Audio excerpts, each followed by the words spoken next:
நம்ம தினமும் யோகா பண்ணிகிட்டே வரோம். அதோடு நிறுத்திடக்கூடாது. நம்ம கொஞ்சம் ஆராய்ச்சி பண்ணணும்.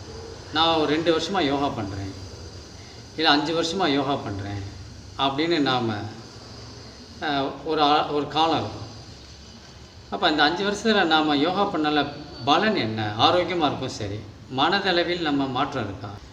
நான் யோகா பண்ணிட்டு வரனால நான் கோவப்படுவேன், இப்போ அதெல்லாம் குறைஞ்சிருச்சு, இல்லை முழுமையாக அது இல்லாமல் போயிடுச்சு அப்படின்னு அந்த ரிசல்ட்டு வரணும். நான் முந்தி வளவலன்னு பேசுவேன், ஆனால் இப்போ யோகா பண்ண அந்த பேச்செல்லாம் குறைஞ்சிருச்சு, தேவையானது எதுவோ அதுக்கு மட்டும் தான் நான் பேசுவேன் அப்படின்னு அந்த ரிசல்ட்டு வரணும்.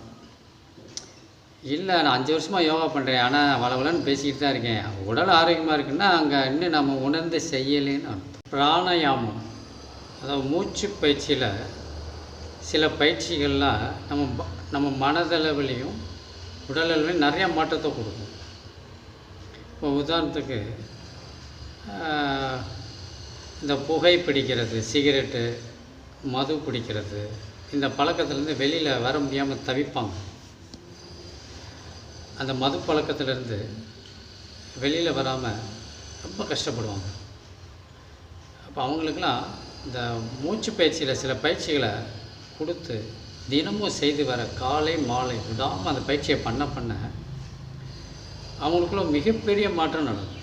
எப்படின்னா அதை அந்த எண்ணமே வராத அளவுக்கு மாற்றும். அதை குடிக்கணும், அந்த மதுவை தேடணும் அப்படின்ற எண்ணமே வரவிடாமல் அது குறைய ஆரம்பிக்கும். அதுக்கப்புறம் முற்றிலும் அதுலேருந்து வெளியே வந்துடுவாங்க. அவங்களுக்கே அது பிடிக்காமல் போயிடும். அந்த அளவுக்கு அந்த மூச்சு பயிற்சியில் விஷயம் இருக்குது. அப்போ அந்த குடிப்பழக்கம் இருக்கிறவங்களுக்கு மூச்சு பயிற்சி முக்கியமான பயிற்சியாக இருக்குது. அப்போ குடிப்பழக்கம் இருக்கிறவங்களுக்கு மூச்சு பயிற்சி கற்றுக் கொடுத்து அவங்களுக்கு காலை மாலை தினமும் செய்து வர அவங்க அந்த பழக்கத்துலேருந்து வெளியே வந்துடலாம். இது ஒரு மனநோய் தான். மனதிலிருந்து அந்த எண்ணங்கள் அப்படி ஆழமாக பதிஞ்சிருக்குது. அது அவங்கள ஆக்கிரமித்து அதை செயல்படுத்த சொல்லுது. அப்போ அந்த எண்ணத்தை போக்கணும், அவங்களுக்கு அது பிடிக்காமல் போகணும். அதுக்கு இந்த சுவாச பயிற்சி தான் முக்கியம், இந்த மூச்சு பயிற்சி. அப்போ அதை நாம் கொடுத்தோன்னா அவங்களே வேணான்னு சொல்லிடுவாங்க. அதுதான் ஆரோக்கியம். நம்ம யாரையும் குறை சொல்ல தேவையில்லை.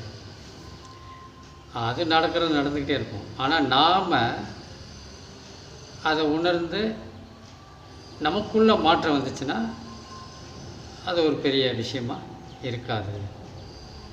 அப்போ நம்ம செய்ய வேண்டியது வெளியில் பார்க்க வேண்டாம், நமக்குள்ள மாற்றத்தை கொண்டு வரணும். அதுதான் உயர்வான வாழ்க்கையை கொடுக்கும்.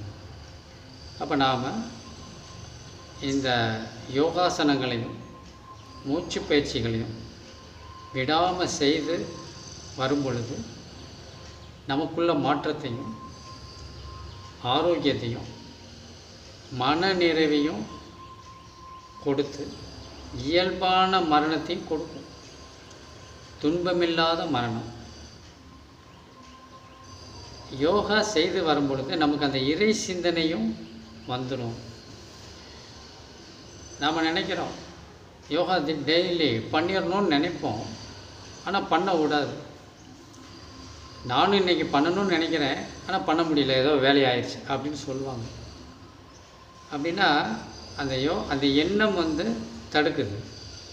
வெளியில் பிரச்சனை தடுக்கலை, நமக்குள்ளான எண்ணம் தடையாக இருக்குது. அப்போ யோகா பண்ணுறதுக்கு கூட ஒரு கொடுப்பினை வேணும். இறைவனுடைய அருள் செய்யணும் அப்படின்னு இருந்தால் தான் செய்ய முடியும்.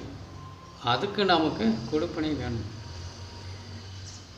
சிலவங்க 1 வருஷம் பண்ணுவாங்க யோகா, அப்புறம் ஒரு 5 வருஷம் பண்ணாமல் விட்டுருவாங்க. அதுதான் அந்த தெய்வத்துடைய அருளும் நமக்கு வேணும்.